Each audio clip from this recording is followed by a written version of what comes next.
ceci est mon sang, buvez.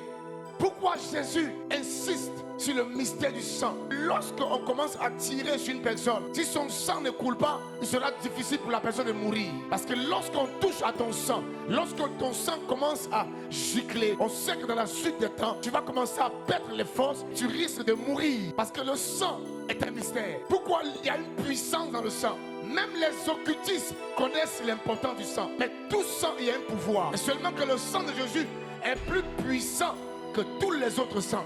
Lorsque David devait tuer les 7 fils de Saoul pour que la paix revienne en Israël, remarquez, quand il tue les 7 fils, il faut que le sang gicle sur le sol. Et lorsque le sang est tombé sur le sol, la Bible dit automatiquement, Dieu n'a pas parlé et la paix est rentrée en Israël. Et la Bible dit qu'un homme avait péché. Ils ont essayé de tuer les taureaux à l'époque, n'est-ce pas, pour ramener, n'est-ce pas, l'humanité à la perfection. Mais ça ne pouvait pas. Pourquoi? Parce que l'enjeu était très élevé. Mais sinon, c'est par le sang que beaucoup de choses se réglaient. Quand on parle de l'expiation, c'est le sang. Le monde spirituel fonctionne avec des lois spirituelles et aucune loi ne doit être violée. Quand la Bible dit que le monde a des lois spirituelles, tu ne dois pas être en dehors de ces lois, parce que le monde spirituel ne laissera pas la place à l'opinion humaine. C'est-à-dire que ça ne dépend plus des hommes. Quand il y a une loi spirituelle, il faut la connaître. C'est pourquoi même les mystiques savent manipuler les lois spirituelles. Ils savent manipuler les lois spirituelles plus que nous-mêmes les chrétiens. C'est la raison pour laquelle il y a des religions souvent qui sont bizarres, mais il y a des choses qu'ils font, ça marche.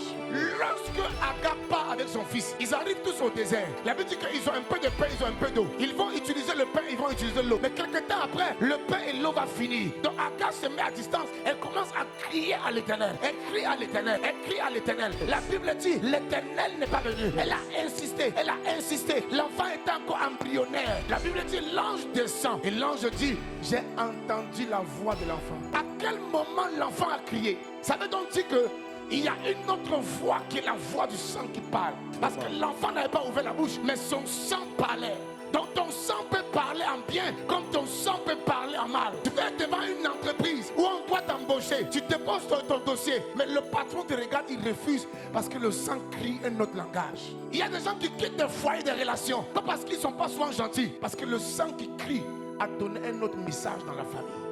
C'est par le sang qu'on peut t'identifier. C'est pourquoi quand on demande à Jésus, tu es l'enfant de qui? Il refuse de dire Joseph. Parce que Joseph est pauvre charpentier. Il va se connecter au sang de qui? David. Parce que c'est un sang royal. Je dis à quelqu'un ce soir, Dieu te fera sortir de la famille terrestre. Amen. Et te connectera à la famille. Je reçois, papa. Donc ceux qui sont nés du sang et de la chair. Yes. Là où il y a le sang, il y a une réclamation. Aïe, aïe, aïe, aïe, aïe, aïe, aïe. Là où il y a le sang, il y a une réclamation.